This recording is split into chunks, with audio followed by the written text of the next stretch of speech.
नमस्कार विद्यार्थियों, आज हम अप्लाइड मैकेनिक्स सब्जेक्ट में फ्रिक्शन चैप्टर का friction on horizontal and inclined plane इस टॉपिक को पढ़ेंगे। फ्रिक्शन ऑन हॉरिजॉन्टल यानी क्षैतिज तल एंड इंक्लाइंड प्लेन यानी नत तल यानी तिरछे तल के ऊपर।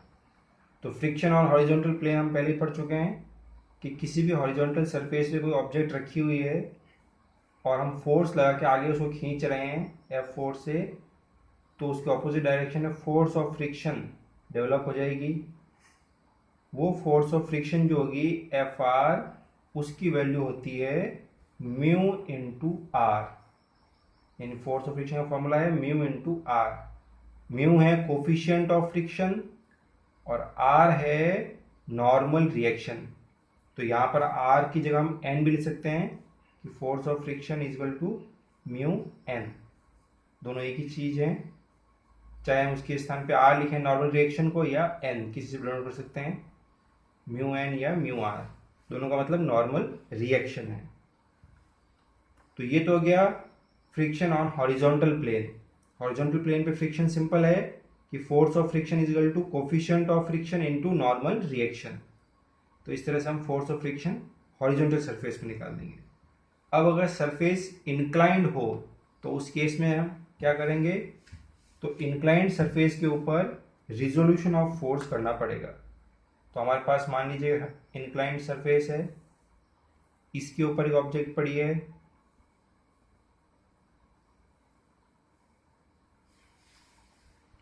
और इसका जो इंक्लिनेशन है इंक्लाइंड सरफेस का वो अल्फा है। यानी हॉरिजॉन्टल के साथ ये जो प्लेन है ये अल्फा डिग्री के ऊपर झुका हुआ है।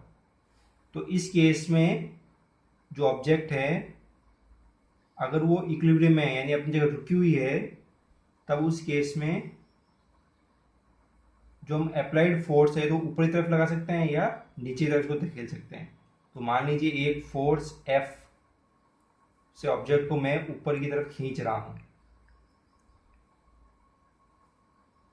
तो जब ऑब्जेक्ट ऊपर जाएगी तो ऑब्जेक्ट के मोशन के डायरेक्शन के ऑपोजिट डायरेक्शन में फोर्स ऑफ फ्रिक्शन बन जाएगी Fr।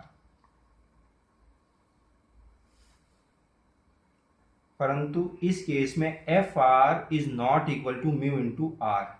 इस केस में जो फोर्स ऑफ फ्रिक्शन है वो म्यू इंटू आर के बराबर नहीं है, क्योंकि इस केस में जो नॉर्मल रिएक्शन है वह बिल्कुल वेट के बराबर नहीं होगा, क्योंकि वेट जो होता है वो वर्टिकली डाउनवर्ड काम करता है। तो वेट और फोर्स ऑफ फ्रिक्शन के बीच जो एंगल है वो एंगल सेम जितना इंक्लाइंड प्लेन का एंगल है वही रहेगा। यानी कि इसको वर्टिकल के साथ देखें तो हम देखेंगे ये जो एंगल है और ये एंगल सेम, जैसे यहाँ अल्फा है तो ये 90 माइनस अल्फा होगा, ये भी 90 माइनस अल्फा, और ये अगर 90 माइनस अल्फा है तो ये एंगल अल्फा हो जाएगा। तो ये एंगल भी आपका अल्फा हो जाएगा, यानी वर्टिकल और वेट के बीच में जो एंगल है वो सेम अल्फा ही होगा। अब इस केस के अंदर जब ऑब्जेक्ट इंक्लाइंड प्लेन के ऊपर हो, जो वेट होता है इसको हम दो पार्ट में रिजॉल्व करते हैं। एक तो इस सरफेस के परपेंडिकुलर और एक इस सरफेस के अलोंग। तो सरफेस के परपेंडिकुलर जो पार्ट होगा वो हो जाएगा आपका W cos theta, W cos alpha, क्योंकि एंगल अल्फा है इसलिए W cos अल्फा। क्योंकि एंगल के साथ वाला जो रिजॉल्व पोर्शन होता है उसमें cos आता है, इसलिए एंगल इस पोर्शन के साथ में है, इसलिए रिजॉल्व पोर्शन के साथ cos अल्फा आ गया। और एंगल के ऑपोजिट डायरेक्शन में जो रिजॉल्व पोर्शन होता है उसमें साइन आता है, तो ये रिजॉल्व पोर्शन हो जाएगा W साइन अल्फा। यानी इस साइड दो फोर्सेज होगी नीचे की तरफ, एक तो फोर्स ऑफ फ्रिक्शन Fr और एक W साइन अल्फा। ऊपर की तरफ F है जिस फोर्स हम खींच रहे हैं, और नीचे की तरफ W cos अल्फा है, और इस W cos अल्फा और इस सरफेस की परपेंडिकुलर ऊपरी तरफ आएगा नॉर्मल रिएक्शन आर। तो इस केस में जो नॉर्मल रिएक्शन आर है उसकी वैल्यू डब्ल्यू कॉस अल्फा के बराबर है। तो हम इस सरफेस के परपेंडिकुलर और सरफेस के अलोंग वाली फोर्सेस को इक्वेट करेंगे। तो हमारे पास दो इक्वेशन आएगी, पहले सरफेस की परपेंडिकुलर फोर्सेस, तो उस आ जाएगी R is equal to W cos alpha, equation number 1।